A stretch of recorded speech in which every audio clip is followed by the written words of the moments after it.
Well, welcome to Wrexham, Matt. And thank you much indeed for your time and for coming over. And this is going to be recorded. We had a number of apologies from people um, that couldn't attend this evening's, but they would like to watch yourself. And people loved your bio that we sent out, and they were very, very interested. So, can I just say on behalf of TCC and its member groups, thank you so much for coming along this evening. But I can't tell you how strange it is to hear somebody say "Welcome to Wrexham," because I've been a fan of the show um, for for the last couple of years, and I'm not a football fan, and I know I probably shouldn't say that here. I played ice hockey and I played American football, um, but when I saw the show "Welcome to Wrexham" online, and I saw the intro about the town, talking about the history of coal mining and the struggle, I was instantly hooked. Um, so I've been watching it the last couple of years, I think, whenever it first came out, and I'm always like, yeah, get to the town. um, enough of the football, get to the town, but enough of Rob and Ryan. Like, Oh yeah. we see enough of that, but in the States. But I think there's a lot of people in the United States that have been interested with that show, and I don't know if you guys are tired of hearing about the show, so sorry to talk about it if it is. But speaking as an American that is mostly focused on organizing and community organizing and community development in places like Wrexham, it feels like it's a win for all of us to see the attention here about finding hope in places that I think are too often forgotten. In the United States, we call it flyover country because most of the culture that is exported in the United States comes from New York and LA and Chicago. And so it's very rare that rural people get to see a story about rural people from the United States. And so I just know a ton of people in my world that have been just so inspired by the town, not the show so much as like the story that's under it. So excited to I I'm going all over the UK and all over Ireland. This was the thing where I was like starstruck. So I feel, and then I also would say, I was saying before, I would much rather be in a conversation. Like, I'm excited to go to the football game, but I would much rather be in a conversation with you all because the town that I grew up in is very similar to Wrexham. We have a small university, and it's a kind of a small city that everybody comes to from around the area. And the other thing about it is I grew up in South Dakota. Has anybody been to South Dakota? So there's been a few places in London where people had gone to South Dakota, but in the United States, I would get the same response. If you ask somebody in the United States, have you been to South Dakota? They said no. It's the place where they put the faces on the mountains. So Rushmore, isn't it? Mount Rushmore, yep. Yeah. So they people come there to see the tourist part, and they kind of just drive through. So um, it's just, yeah, this is fantastic. And then also, so much of the work that I've done over the years has been connected to um, technical colleges, small universities. Those college towns in the United States are really just important for those hub areas. And in South Dakota, people would call my town a city because it's the fifth largest town in the whole state, which is about the size of the UK. And it's when I was growing up, it was 15,000 people, and it's 25,000 now. So it's always confusing when you say rural. Is this a city or is it a small town? Because a lot of times people in small towns will say, well, we're not rural, we're a small town. And then people in New York City are saying, like, well, all that's just rural. So it's just really nice to be a place that feels so much like home. Yeah. Thank you. I mean, Wrexham is within the town centre. It's a town centre or a city centre, sorry, but you only have to travel 5 minutes out and you're in the rural areas, and but people don't see as rural area. It's their village. Yep. It's their village. And that really comes from the coal mining as well. I think in particular parts of West Wrexham where there was lots of mining, and it was quite an insular area. Even though we're from the Wrexham area, the sort of the surrounding villages. Um, yeah, it resonates that really. Yeah, and the more small city or small town or rural you are, the more you distinguish. Like when I was growing up, you would say, "Well, that person's rural," and they say, "No, they're not rural; they're country." Well, what's the we had all these, like, it's like they say the Eskimos have 1,000 words for ice. It's like us rural people have, so many different ways to classify each other. But then for the outsiders, they all just sort of lump us all together. So it's always nice to see that kind of intertexture of the community. I think for us, it's how long you've got to wait for a bus Oh, that's good. from village to village. Like after 5 o'clock at night, you can't get from one of our villages into town or back. The buses have stopped, and then they're an hour in between, and that's the thing. And that's the thing with young people, getting young people to a place. A lot of those barriers, isn't it? When they've come in from these villages with long windy roads, and it's not as easy for them to get into the town centre. It's about the connection, isn't it? Yeah. That's where the connection. My response is a bus, because we have no public, rural America. I mean, there's no public services. We also do it like we have different stores. Like Walmart is the big, like, kind of discount store. So how far are you from a Walmart? Well, most small cities have a Walmart, so you can. Well, I don't have a Walmart, but I have a dollar store, which is even kind of the smaller version of the Walmart.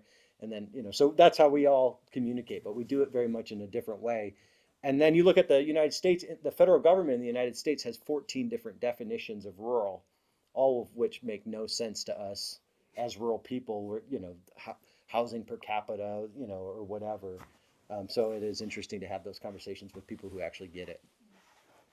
We haven't got a Walmart in the UK. We've got the Asda, which Okay. is owned by Walmart. How far are you from here?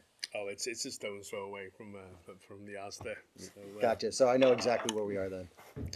Brilliant. Matt, can you just tell us a bit about your role that you with your work and why you're on this tour? And Well, I'm on the tour to go to a football game, to come to Wrexham. So I started this work in 2012, in 2011. My family, I grew up in South Dakota, but just right across the river is Iowa. And my family has been in Iowa for 8 generations or something like that, a long, long time. And I used to drive from where I grew up to where my grandparents were from. And it was a 3-hour drive, so a short drive in the United States. And you would go through 20 towns.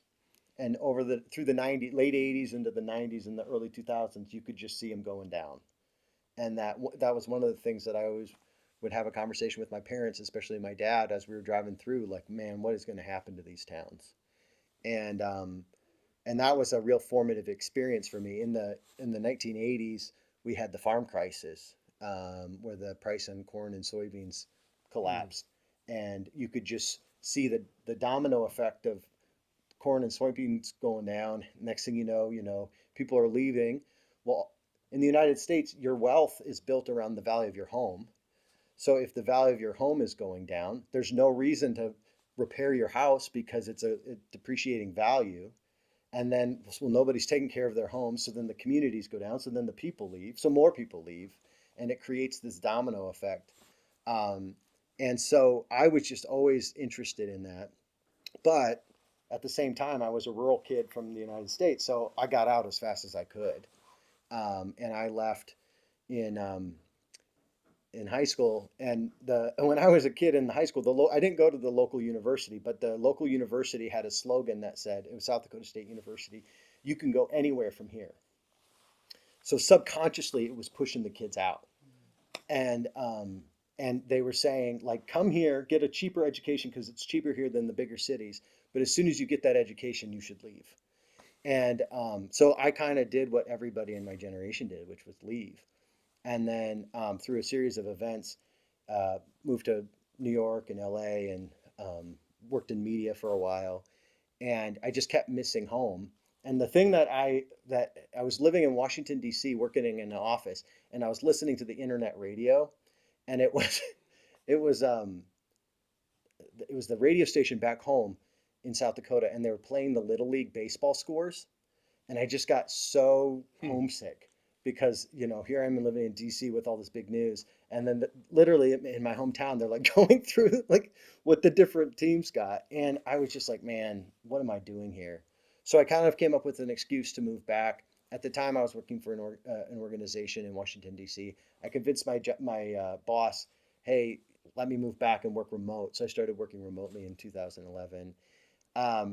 And then I moved back to Iowa to a town of 800 people, and I just realized there's nothing here to help people figure out how to. It was one of the towns that I used to drive through, and I was like, there's no tools here for people in small towns and rural communities. So in 2011, I created an organization called RuralOrganizing.org.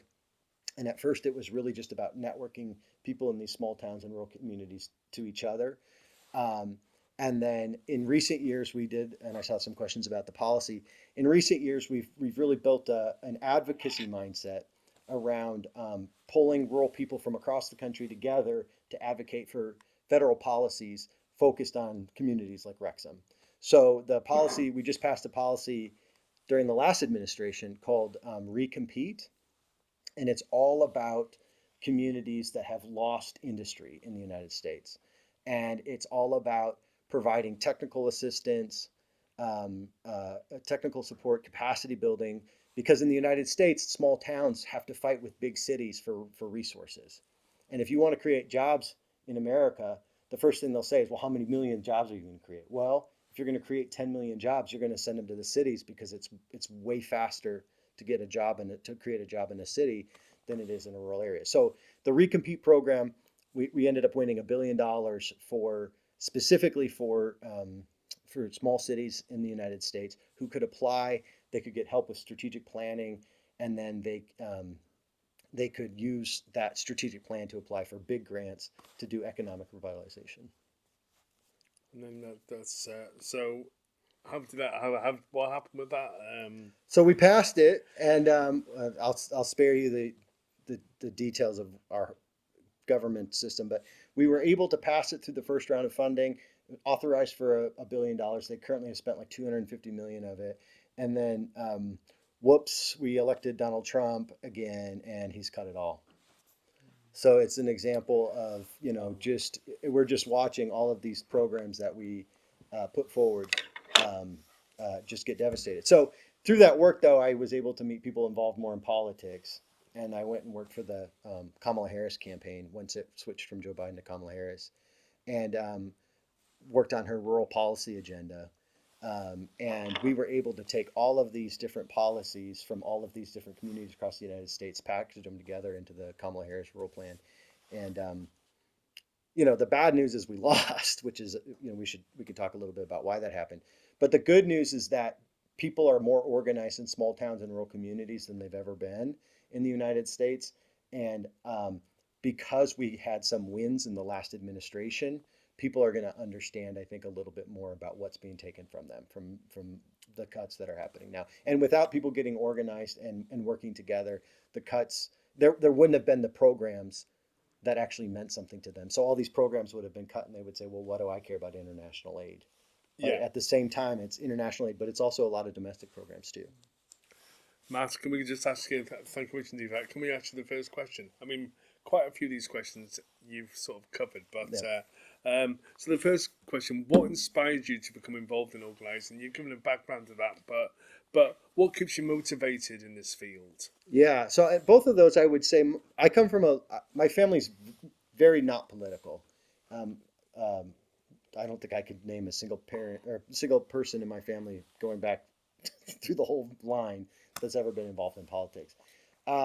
But we always did community building as a family. And so my grandpa was always focused on, he was always up to something. He was really big into horse culture. So he was always bringing the neighbors together around horse shows and agriculture. My parents were very involved with the church. We had a lot of folks coming to our community from all over the world for this small little university, kind of showing up from Africa to South Dakota, which is like Siberia, and not having anything that they needed. So my family was always involved in that type of stuff. So that's where I got involved. And then I think what keeps me going is the little wins. Just hearing from people that that they had never been involved before, but they got involved, and somebody else that they never thought would come to a meeting came to a meeting. Those little wins, I think we have to really focus on those little wins. Very much so, very much so. Can you share some of the success stories from your work with RuralOrganizing.org and that have made a significant impact on the communities? Yeah. So I could talk. So the Recompete is our official big success. It was a 4-year campaign, $1 billion. And the thing that I think was the really interesting thing about that, though, is it was the combination of community development with community organizing. And so most of the people that were doing community development work in the past on these programs would come up with these big kind of policy or economic agendas for the town, but they never really thought to organize um, with the town around those ideas. So they would kind of come in and say, well, we're the experts, we know how to rebuild our town, but they forgot to bring in the community to talk about what they wanted. So I think one of the biggest success that we've had kind of behind the scenes is this entire network of people who do economic revitalization, economic betterment with the community organizers who know how to build power in a community and make something happen.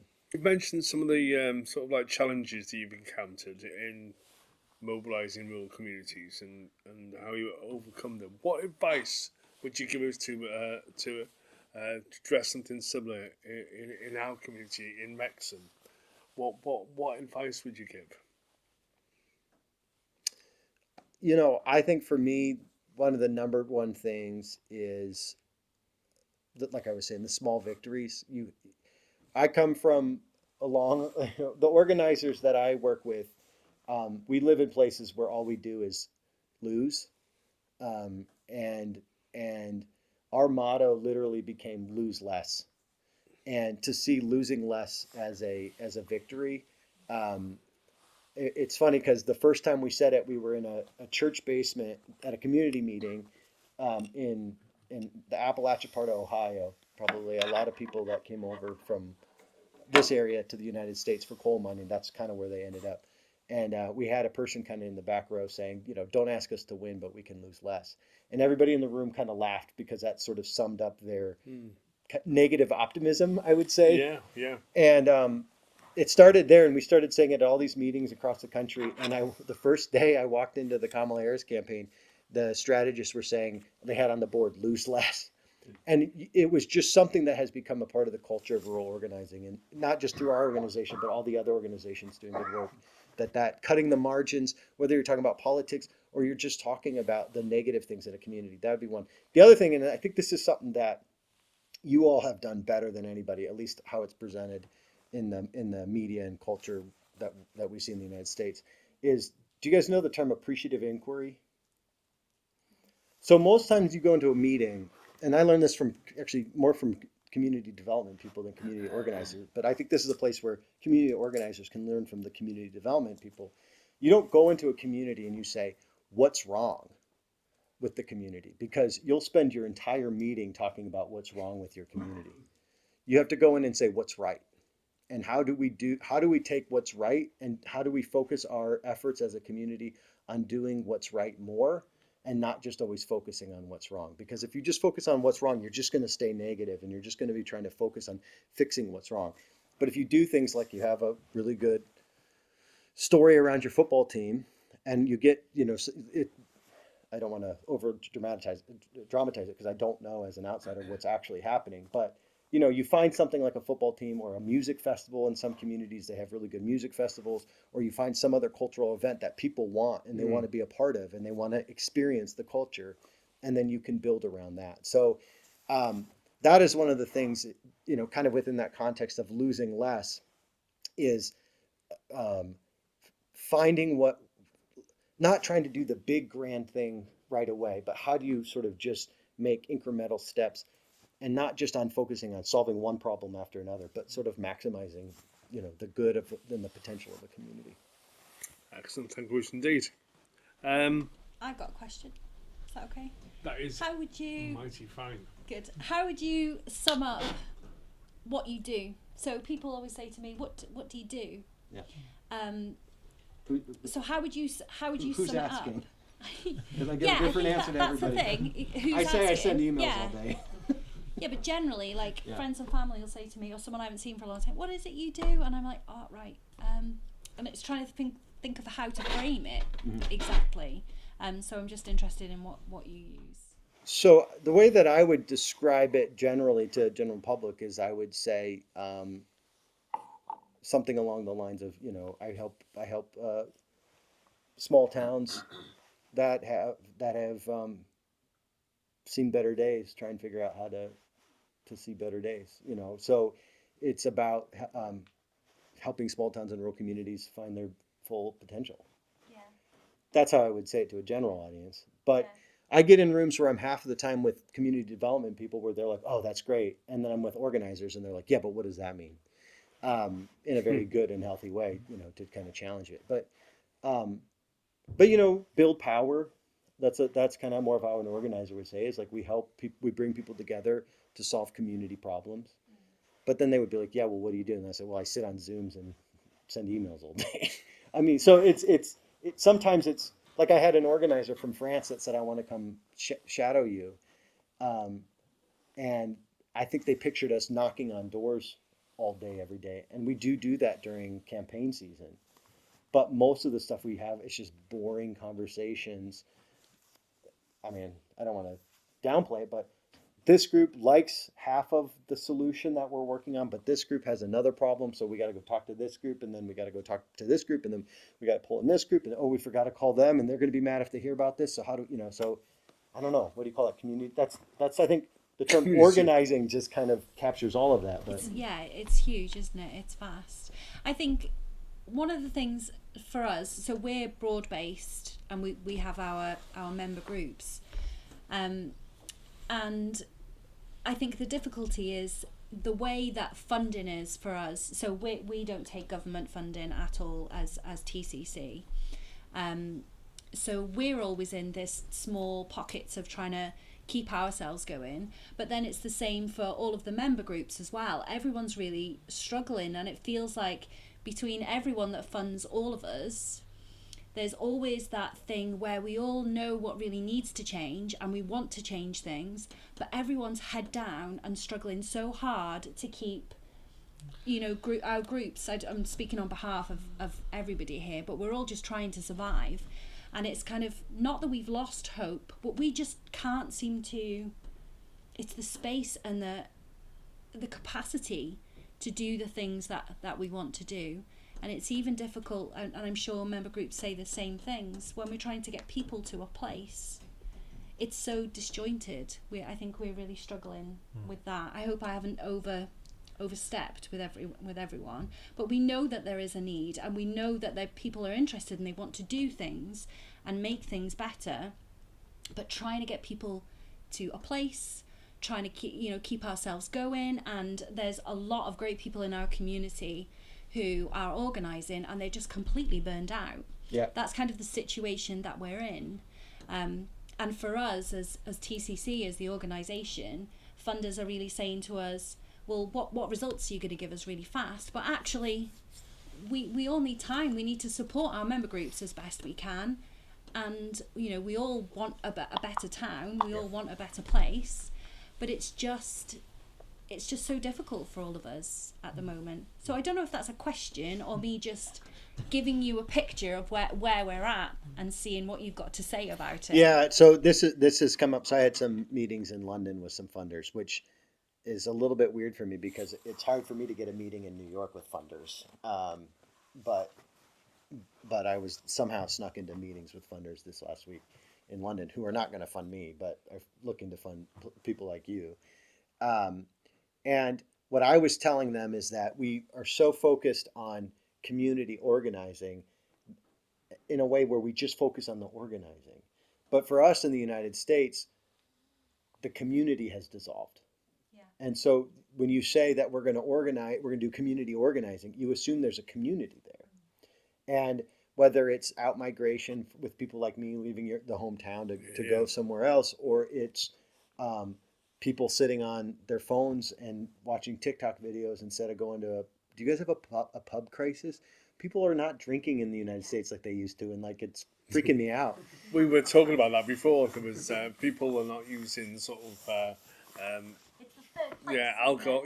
We talk a lot about the third place in the United States, and so, but yeah, that's exactly right. So I would say in the United States, it's a friendship crisis, and it's a friendship crisis, especially among white men, white working class men, but probably white educated men are the same thing. Where you ask them how many of them have good friends, and it's shocking how low it is. and it's just we've gotten so busy with work and then so focused on phones and other sources that we've lost those community bonds. And I think it's been happening for 20 or 30 years, maybe more, but it's getting to the point now where that underlying community is gone. And I've seen interesting research in the United States that says that there's a connection between friendship and civic engagement, to where if you have 6 or more friends, you're twice as likely to go to a community meeting. And so I think we need to have more fun. I think that we need to convince the funders that their metrics are dumb, and that there's other stuff that happens that we all know has value, and that they need to get out of New York or London or wherever it is they are at, and they need to come to places like this. Last thing I'll say on this is, in the United States, the thing I get most frustrated with is not only do funders not fund rural or small city work, only 6% of philanthropy dollars in the United States go to rural communities, and rural communities are 25 or 20% of the population. But only 2% of philanthropic wealth in the United States is from rural America. So in places like Wrexham, you have a situation where a lot of the money, maybe in London or in other major cities, that's now philanthropy money, came because they were coal barons. I mean, in the United States, you see this all the time, where you have the coal barons who come in, take wealth. West Virginia in the United States is where a lot of our coal comes from. In terms of natural resources, it's the wealthiest state in the country, but in terms of finances, it's one of the poorest, and it's because that money's going out to New York City, and then it's coming back pennies on the dollar for philanthropy. So I think we need to put a little bit more pressure on philanthropy to say, get your ass out here and come and see what this is. And I think if they can see it, they get the sense of it. But I've started, just today, I had a funder reach out to me and say, I let them know this is what we think we need to do in response to Donald Trump and this chaos that's happening. And they said, well, our funders want to fund this. And I'm just going to get back to them, I think, and say, okay, you'll have to go with somebody else, because they expect me to change my program to match their program. And I think I need to be a little bit more stubborn and say, well, we'll just have to Drop it. We're going to do what we need to do. And somebody will fund us, even if it's not you. My guess is if I do that, they'll come back and say, well, we can do a little bit. So, but I think we need to work together with other organizations to say, this is what we need. Because what happens is sometimes other organizations will come in and say, well, we'll do it, even though they know it's not going to have an impact, but they'll take the money because they need the money too. Everyone needs the money, don't they? They do. And they're chasing it, and that's the sort of unfortunate part. Yeah. I know that Anushka and Chris have got questions. Have you got your question there, Anushka? Or It was about. do you want to? Part of Extinction Rebellion, and we find ourselves a bunch of middle class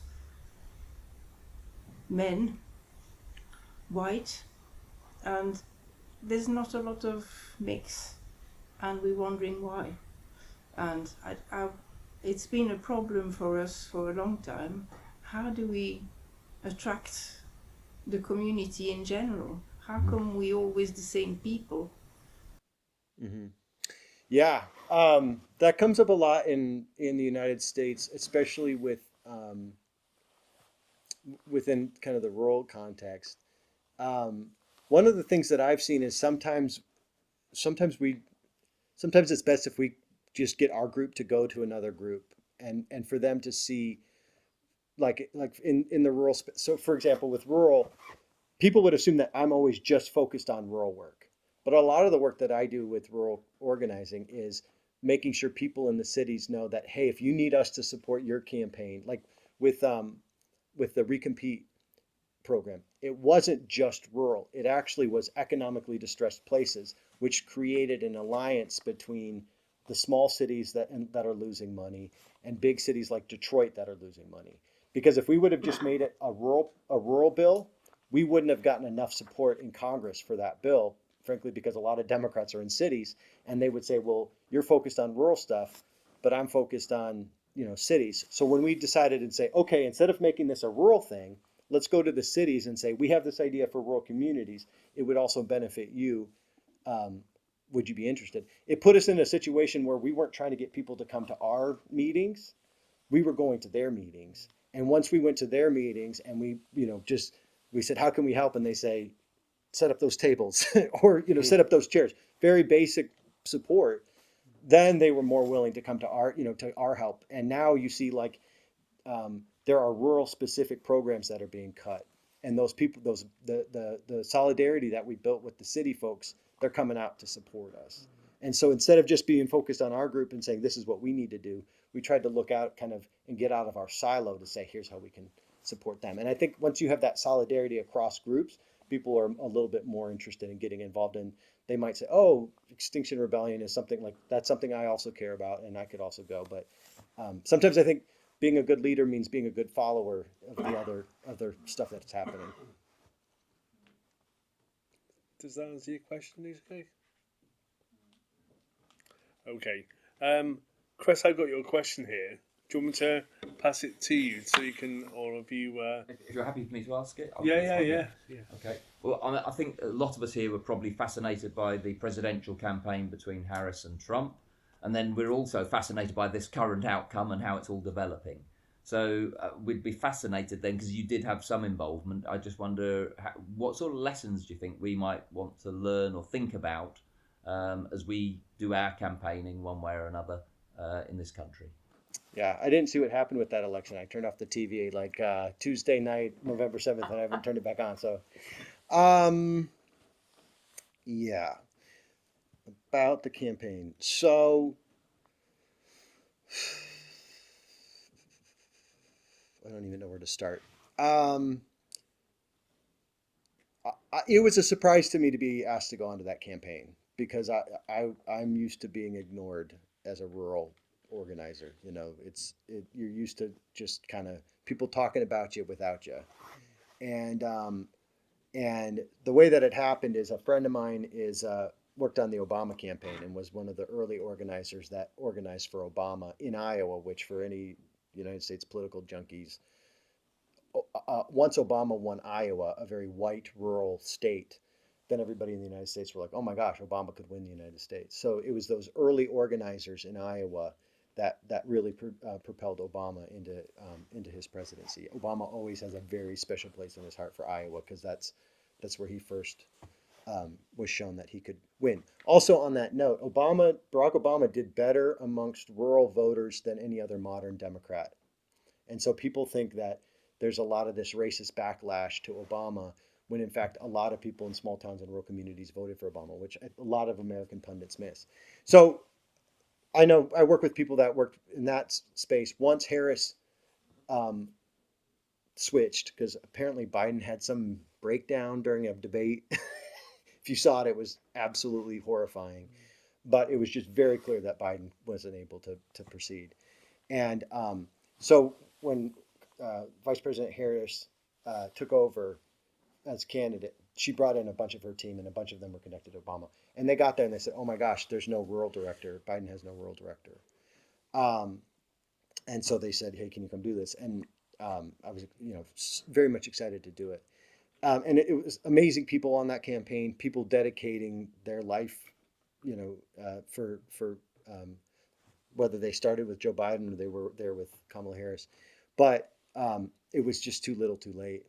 And I think that one of the biggest takeaways, and this is something that I told the funders in London too, is late money just has no impact. And so if you've had to do fundraising before, I don't know if it happens in your election year, but in the United States, everybody bundles their money 3 or 4 months before the election, and they expect organizers to work magic with it. And so what I've told the United States is I would take a little bit of money early when there's nobody else kind of organizing and working than the money late. So that was probably my number one. They spent like $1 billion. Just an insane amount of money. But it was so late in the election cycle that everybody had already made up their mind, and there wasn't a way to persuade them. The other thing I'll say is we call them vocal locals, but messengers matter more than messages. So you've probably all have experienced this where you say something, nobody responds, and then somebody else says it, and everybody's like, oh, and you're like, I just said that. But that is a dynamic that is very present in politics and in organizing, where you can have the absolute right message, the right thing to say, but if you don't have the right person with the right local credibility, then it's not going to make a difference. And so this is why I think it's so important in places like Wrexham is London isn't going to be able to figure this out for the UK. Washington, D.C., New York is not going to be able to figure this out, Trump out in the United States. It really is going to come down to people who live in communities where people are voting for Donald Trump to have those conversations, not only with their friends and family that support Donald Trump, to try and say, hey, like, maybe you should rethink your position here. But they're also the ones that know who's not getting involved in politics, and we can get the people not involved to get involved. You know, I think it's absurd. Like, I grew up a Republican, actually, and the idea that, like, I saw a TV ad with a Republican politician and I was like, or with a Democratic politician, I was like, oh my gosh, I'm a Democrat. That's not how it works. Like, you don't just see a TV ad and then all of a sudden your mind changes. The way that your mind changes is you have conversations with people you trust and your friends, and so you have to build it that way. So those vocal locals are absolutely critical. The other thing I'll say is that it's the relationships, and it's not just your relationships as an organizer to the people that you're talking to, but it's who you're talking to and how they talk to their community members. So it doesn't matter as much as what we say about the community as community development people or community organizers. It's what the community is saying about us. So if we run an organization, it's not so much about what we say about the community, it's what is the community saying about your organization when you're not there. And that's true whether you're an organizer, you're running an organization, or you're a candidate. And in the United States, we've gotten so focused as like, make sure the candidate has the talking points. Did they, and it's all the talking points, the message and all that. And they don't realize actually at the end of the day, we should be working with the people in the communities who are best at having these conversations. And, we're not going to be able to solve these problems from Washington, D.C. So that's probably the biggest lessons that I learned. Yeah, I suppose just following on from that and related to some of the questions earlier about kind of getting more community engagement and getting more people involved, I can only see the American situation, that's how I can best describe it, from afar, and I can only see kind of very polarised communities. How do you bring such polarisation together? How do you start that dialogue? The weirdest thing is it's not that polarized. It is and it's not. It's sometimes I almost wish it was more polarized when you look at what's happening right now. Like, I wish more people, and I've been gone this week. Every day is a year there right now. So I've been gone like 5 days, and you're saying about Zelensky was talking to Trump right now. I'm like, I don't even know if I can go back and watch it, but I feel like it's my civic duty to go back and watch it. But a lot of people are sitting it out. And there is a real interest right now in, people are actually acting now like they acted during COVID. And the way that they acted during COVID is they kind of found their little bubbles, their pods of people, 5 or 6 families, where they all kind of stayed together because they knew that they were safe. They kind of all found like, who has my level of caution, and then find people that I'm comfortable with. So people are very much finding their little support groups of 5 or 6 or 7 families. And that's where they're really organizing together in small kind of pods. And that's where they have the real conversations about like, what are we, like, this is so bad. Like, but then they get into public and they kind of put on an everything's normal face, and they go to concerts and they go to, all these other places. But it's so much different now in the United States on the second time around than the first time. And, I think that maybe we should have seen Elon Musk coming a little bit more, but the weirdest thing about this now is it's Elon Musk. It's not even Donald Trump.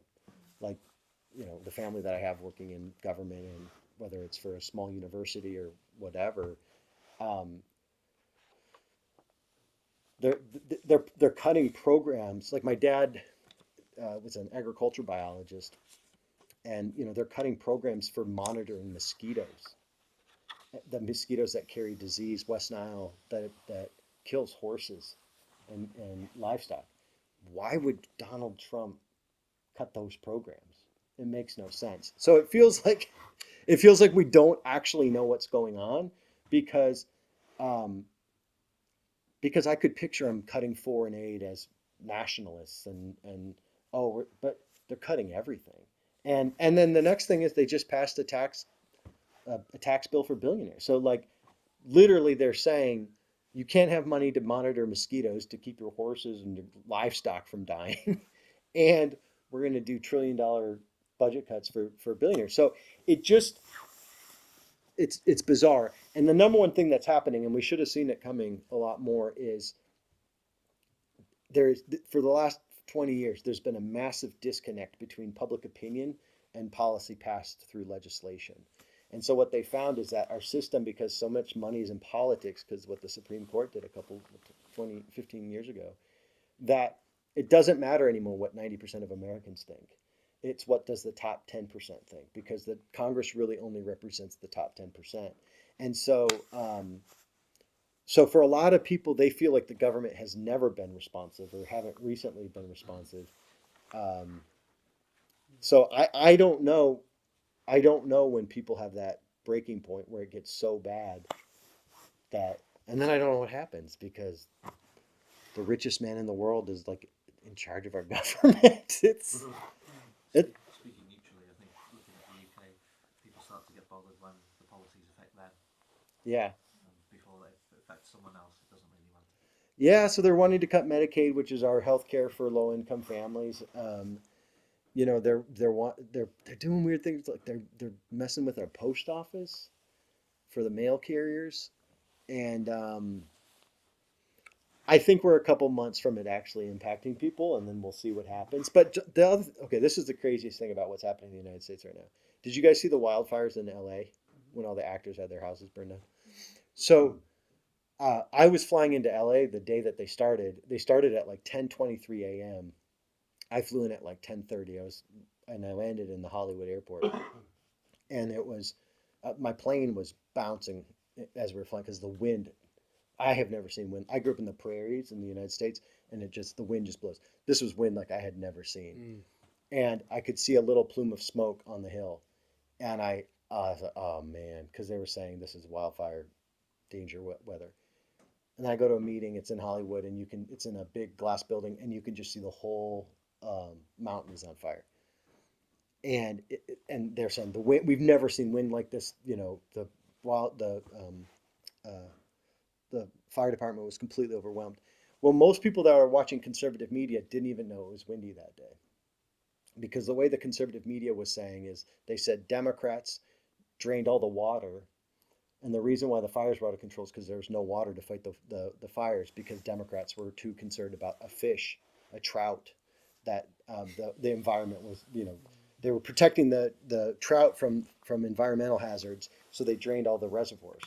Well, Donald Trump went 2 or 3 days after he was inaugurated, and he opened up the reservoirs, and nobody knew why he did it. And he even flooded some farmers because nobody was prepared for the reservoirs to be open. He did it for a photo op to show conservative media that he turned the water back on to California. And so how do you live in a world where you have wildfire like that? And you would think that people would assume that's a climate change issue. But they have their media environment so tangled up that most people that watch that wouldn't even have known it was windy. And so I think that's the thing that scares me, is like, I'm worried that once people find out it's personally affecting them, Donald Trump will say, well, it was the immigrants. The immigrants are why your Medicaid is. I mean, how do we convince them that it was Elon Musk when Elon Musk owns Twitter or whatever it's called now? So it's a scary time. So Bezos, does he own the New York Times? Washington Post, yeah. Yeah, Washington Post, sorry. Now personally intervened 2 or 3 times in nullifying stories or changing the direction of stories. So. Yeah. And that's the thing, is we could have handled Donald Trump, but you can't handle Bezos and Zuckerberg and Elon Musk and Trump together. It's just no country can. I'm sure you can. Oh, Zane, would you like to ask a question? Yeah, just one quick question, and building on what you were sharing about like losing less and small margins. You talked about siloed. Ruth mentioned that how as a community we all feel like it's a really difficult phase, in terms of funding, etc. So just building on all of that, as an organizer, one of the things that I observe is that, there are different, like even in this room, some people care about poverty issues, some people care about migration issues, some people care about housing justice. And despite us, being in the same team, it feels like there is that competition that, oh, my issue is more important than your issue. And to make that more explicit, one of I think the important role which TCC is trying to play in Wrexham is to, instead of, everyone, one of the biggest reasons I feel like we lose is that, the housing justice team would just go by themselves. The poverty, justice team would go by themselves. Migration justice team would be in a silo and just focus on migration justice campaigns by themselves. And what TCC is trying to do, from how I understand, is to bring all of them together. So when we do have an opportunity to engage with the decision maker, we would have more power, more influence, more leverage to influence the decision maker. You mentioned, like potentially instead of waiting for the community to come to you, you go to the community. But I would love for you to elaborate a bit more on what are some of the different strategies and tactics that we could implement, to enable people to, instead of, like breaking out from this competitive mindset that, oh, my issue needs to be prioritized over your issue, instead of seeing it like that, oh, how can we bring them together so we can all, have more power? And I think that is potentially what would enable us to have a bigger influence to change those policies. And one of the biggest reasons why we're struggling is because we are doing it in siloed, and that's why we've got this pessimistic mindset. So any strategy? Yeah, I mean, just a real specific strategy is, and under the banner of having more fun, I think it would be good to have people come together across issue areas, whether it's once a year or whatever, to just build community in a way that, it's like we always feel like when we're organizers, we have to be so serious and we have to be so agenda driven. Like, what's the agenda? And we got to do this. But just getting people together and having, I don't know if people do that here, but like, meals or get together and have those kinds of things. And maybe you report on what your group's doing, but maybe not. And maybe you just get together and just have a place to hang out. One of the things that we've had a lot of success with our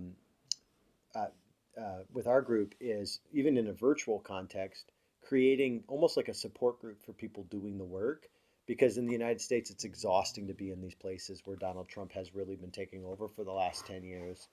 And you feel like you're all alone. You feel like nobody wants to get involved. You feel like, it's always such a hard place where people are just absolutely burned out. And the way that they win, the way that Elon Musk, I appreciate you saying that, we'll find a way, but their strategy is to burn us out. And what I've said to our team, and I've said this to a lot of people, and I kind of take this as like a excuse to have maybe a little bit more fun, but I say, our existence is our resistance. And our strategic plan right now, this is literally our strategic plan. In 4 years, our goal is to exist. And that is just like, to your point about funders, who's going to fund us to just to exist? But like right now in the United States, the communities that have the organizers that are doing stuff are going to be so much better than the other communities. To your point about people feeling it, we are really, the craziest thing about what Trump's doing it is the working class folks that supported Trump are going to be the first ones losing their food support, the first one losing their health care.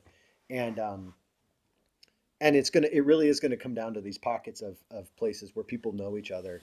So the other thing I'll say about this, and I saw some studies that were done a couple years ago, but they found that especially in the smaller towns, that when people got involved around issues, it wasn't just good for the issue, it was good for the town.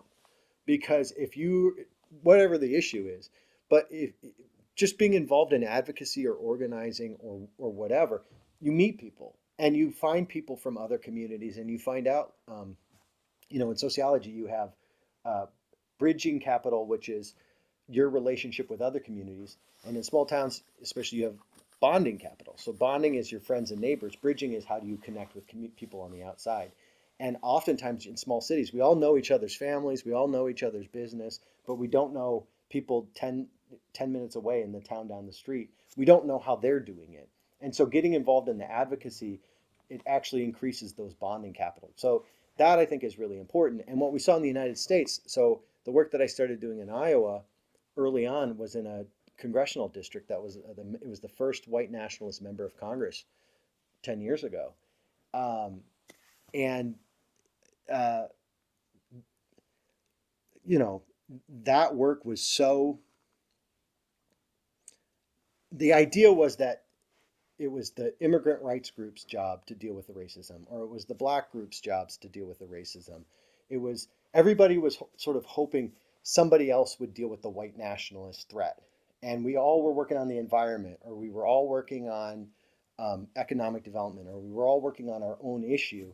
And you have that tragedy of the commons where nobody's actually taking care of the space in between all of that, and that's where that's where Steve King and the white nationalists really kind of popped up. Is they popped up in these places where everybody assumed it was somebody else's business.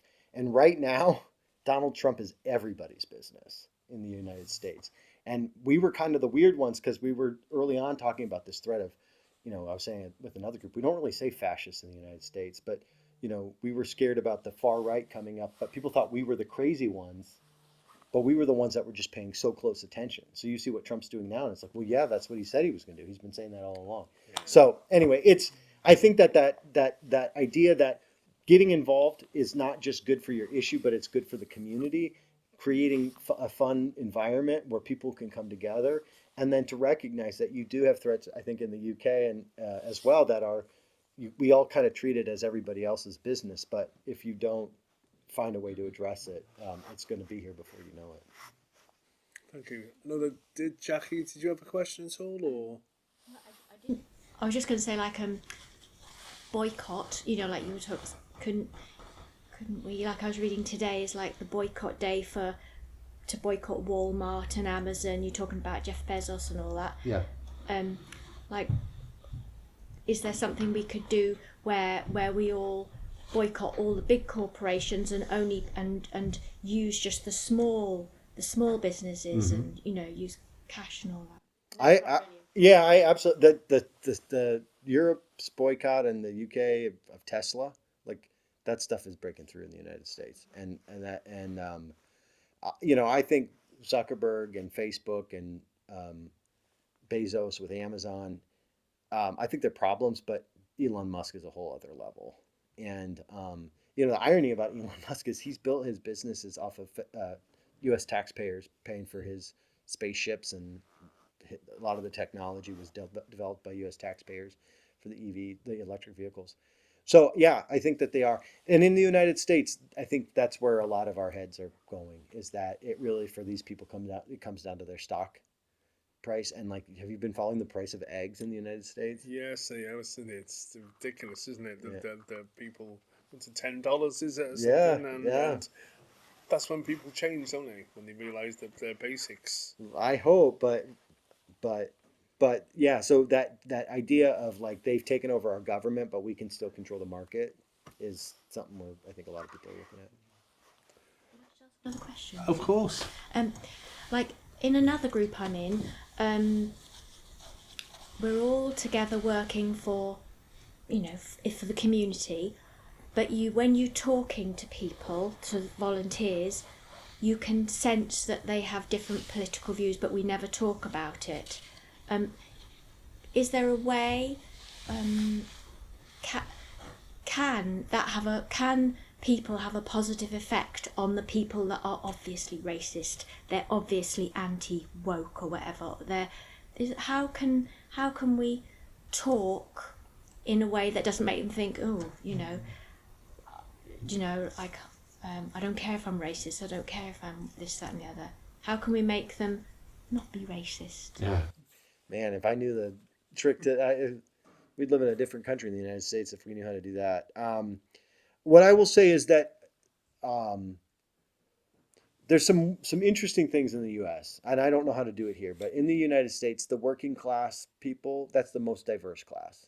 So actually, the people that are lower wage or working in manual labor in the United States, they would work with people even in smaller towns at higher rates with people that are from different backgrounds than they are, but they probably don't speak the proper language in terms of like knowing what's appropriate and inappropriate to say, like they're not, like they're not trying to be woke.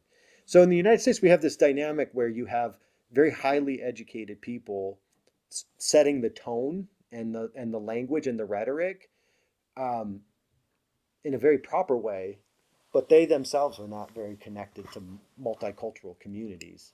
And then you have places that are very multicultural and very not proper, but they have a way of talking to each other in a way that it's a camaraderie without the politeness or something.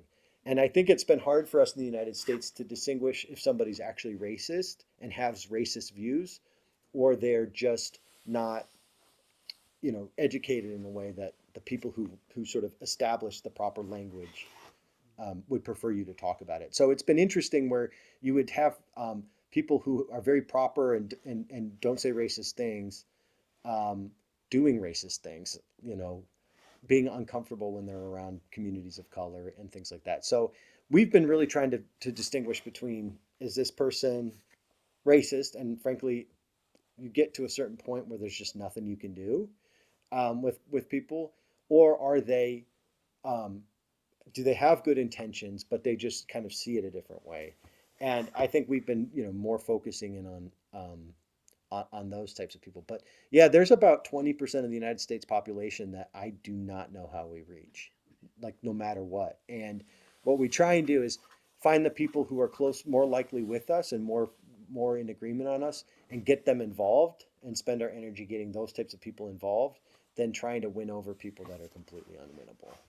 But I think it's less, I think the unwinnable people are less than most, maybe people in most people in New York would look at where I'm from and they would say, I think Hillary Clinton said, they're basket full of deplorables. 20% maybe, but that's a lot of people that aren't. And how do we not alienate the people who could actually be with us? So that's where I think having local people who actually speak the local language, they might hear something and say, yeah, I know that you heard it that way, but here's how it means, here's the context, and actually that person works and maybe has a multiracial family, or and so I think it's just trying to distinguish between those two things, but also giving up on 20%. I mean, it's not 50%, but it's yeah.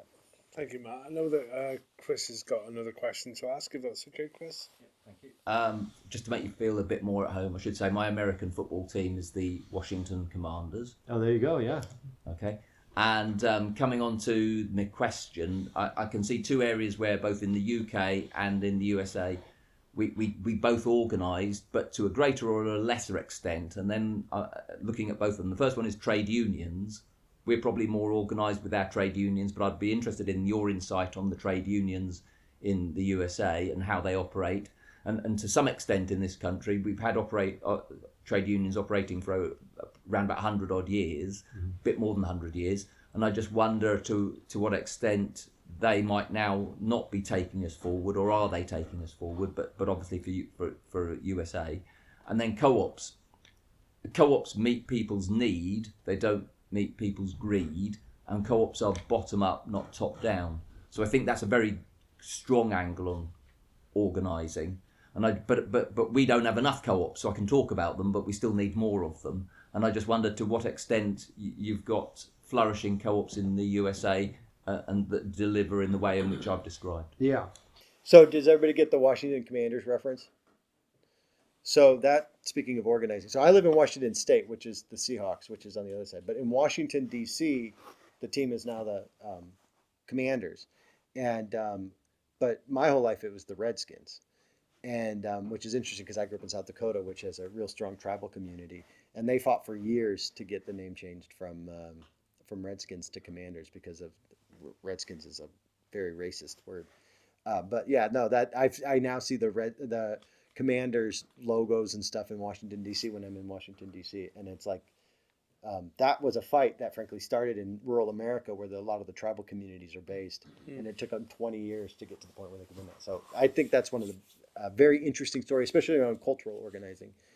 In terms of the trade unions, right now unions have a higher approval rating in the United States than they've ever had. And so I think a lot of people are looking to the trade unions to be leaders in this next kind of political ecosystem that we're in. One of the really challenging dynamics with it is that unions that had supported Democrats for years either sat out or supported Donald Trump. And so, I think it's actually probably good that unions don't just tell people exactly how to think or to do everything that they, but I think that there has been years where the unions have been weakened to the point where even their own members don't understand how, in the United States, we call it right to work, which is basically a conservative plan to bust unions. They don't actually understand how that is impacting them. There's also a dynamic in the United States where I think the most dynamic union leaders are young people. And young people, for the first time, are discovering unions in a way that they did not know before. So, for example, some of the biggest progressive wins in the United States are Amazon workers or Starbucks workers unionizing. And that type of organizing looks very different than if you work in heavy machinery or whatever. And so I think they have that tension, but I think it's growing. It's also, I think people would be shocked coming from Europe and in the UK how weak our unions are. And so I think Democrats are pretty good at working with the unions. And it's different because we don't have like a labor party, but Democrats know if you don't get labor, you're dead, politically. So in some ways, I think because there's some difference or distance there, it's a little bit more, there's more flexibility, but at the same time, then you run into a year where you lose a lot of people to Trump. Co-ops, it's interesting you mentioned that because a lot of us in the organizing world, this gets back to the importance of community development, working with community organizing. A lot of us in the rural organizing spaces are like, what we should do is we should create like these small businesses, but instead of having shareholders, we should have community ownership. And then we're just like, oh, these are co-ops and they've been around for hundreds of years. So, a lot of times like young people don't even know about them and they don't know how they work. And, we have consumer co-ops where they say co-op under the name. And we just think that that's kind of a fancy grocery store because our fancy grocery stores are called co-ops because they are co-ops. But I think one of the most underutilized strategies in the United States, and it's something that we're specifically looking at doing moving forward, is co-ops. And in small towns, when I talk to, there's some folks that we work with that are, their whole job is building co-ops and helping people get co-ops set up. They tell me that co-ops are really good for places where the government, the market, and foundations and philanthropy do not invest. And that's like rural communities. And so, that's something that we're actually looking at more is like, could we help in these small towns? Could we really close the gap between community development, economic development, and organizing by helping our organizers create co-ops around coffee shops or vintage shops or thrift stores? I mean, if you go to these small towns, they all kind of have the same, cultural third places. And could we as a strategy, rather than going and protesting all the time, could we have more of a co-op strategy where we get people together, build things like co-ops, and then when bad things happen, organize, or in order to pursue good things, kind of organize. So they have something to organize around that's not such a dire situation, but like, hey, let's get together and make a coffee shop.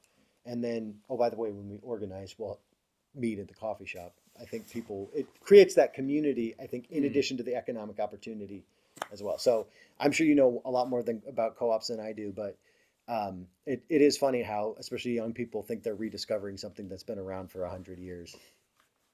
So. I've got a question. What are the most effective digital tools and techniques that you've used to increase civil engagement, particularly in rural communities?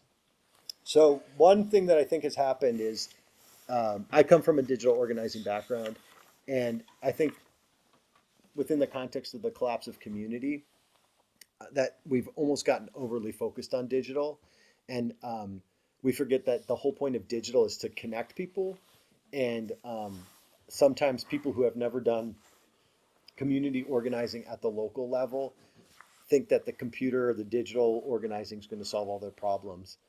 Like I would make a joke when somebody would ask, well, why did Harris lose?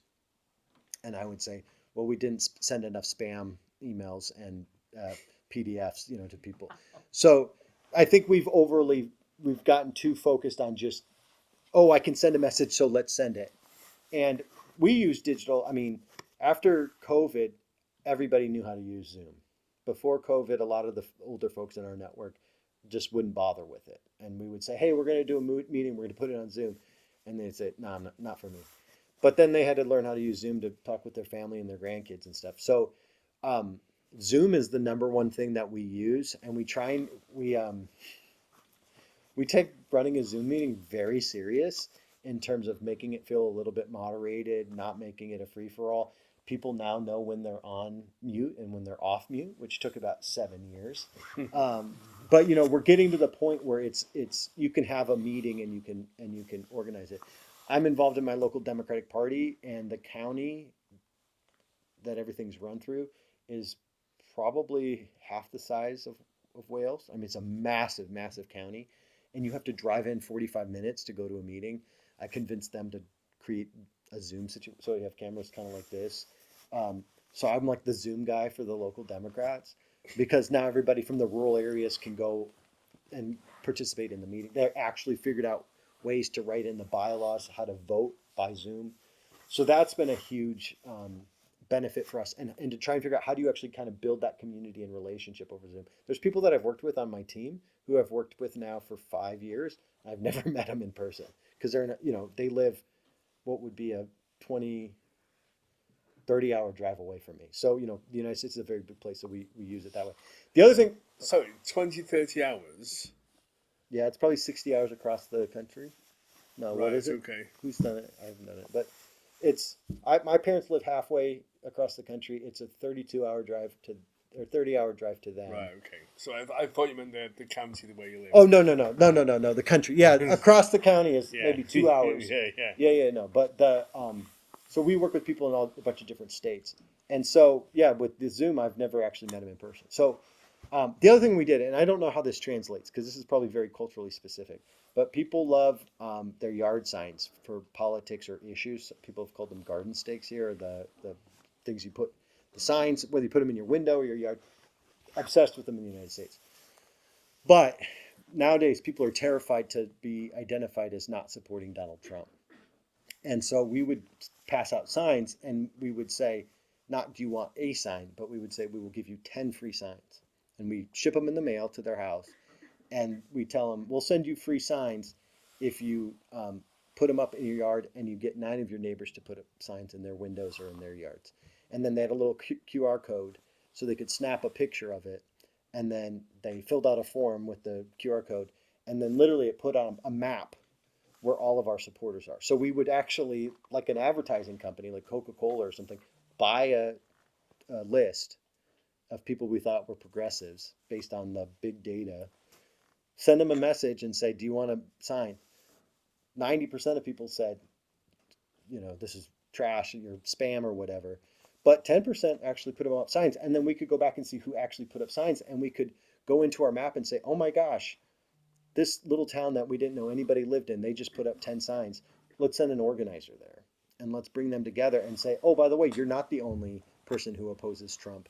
All these other people in your community oppose him too. You guys should get together and, you guys should, work together. So that we just did that this last year. We had a lot of success with that. And that's a tool. But this idea that you can just always stay online, you have to figure out ways to go from online to offline. And those yard signs were actually, we've been trying to figure it out for 8 years, and giving out those free signs was a real boost for our efforts, because they filled out a form online, then the signs came in the mail to their house, and then they had to put them up in their yard and talk to their neighbors. So that was pretty effective. We need to get some TCC signs too. I think it's so coming to TCC, Together Creating Communities, works with its member groups, and we've been going for 30 years. We're the oldest community organising group in the UK of 30 years. How old is community organising in the US? Yeah, so I mean, this will get a little bit patriotic, but some might argue that the whole, revolution was organizing, at least in the early days. But to your point about the labor unions and the trade unions, there's different paths of organizing in the United States, and so you have union organizing, which is its own thing. I think it's very similar to what you do here. The other thing that we have, though, that's very prominent is civil rights organizing that comes out of the abolitionist movement. And so the way that the civil rights organizers, especially the black organizers in the South, in the rural South, learned how to organize, and then also the farm workers in California and those types of places, they organize a little bit differently than the traditional trade unions. So you can kind of tell in the United States where an organizer is coming from. Do they come kind of from the trade union or the union tradition? Do they come from the civil rights tradition? Do they come from the farm worker tradition? And so, I think the organizing that we're engaged in really comes out of the civil rights movement. So I would say, 60s. That's where a lot of the anti-racism stuff came from. That's where you have to figure out how to organize in places that, we would call civic deserts. A lot of rural communities have no institutions that make meaningful sense of politics and civic life. And so organizing in those places where there are no unions, and also where there's not a lot of people, the tactics are a little bit different. So I think that I would sort of trace what we're doing back kind of from us to the, kind of immigrant rights movement to the civil rights movement, and back. So, but I see that, and, I don't know a lot about the UK, but I've been here for a little bit. I went to the People's History Museum in Manchester, and when you go there, you can see organizing here is very old as well. Yeah. And you have the Tolpuddle. Tolpuddle Martyrs. The Tolpuddle Martyrs. Yeah. Those are rural organizers.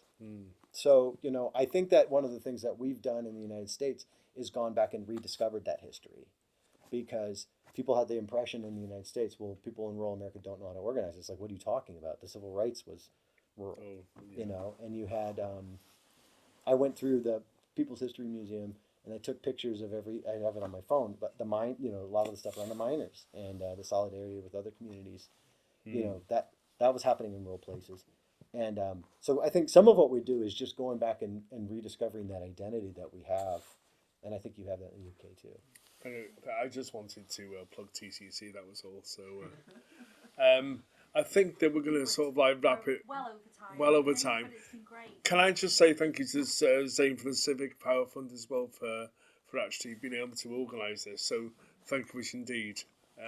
And thank you for everyone for attending. And there's a buffet outside as well, so if you wanted to go. So yeah, and before I go, I will say, so my email address is just Matt, M-A-T-T, at RuralOrganizing with a Z, not an S, RuralOrganizing.org. And reach out. We'll pass that on to our member groups anyway. So they would love, especially. I've talked to a lot of people in London over the last couple of days, which has been great. But it's nice to talk to people who actually get it. So would love to follow up if you have any questions. Matt, thank you so much for your time. Yeah. Very much appreciated. Thank you.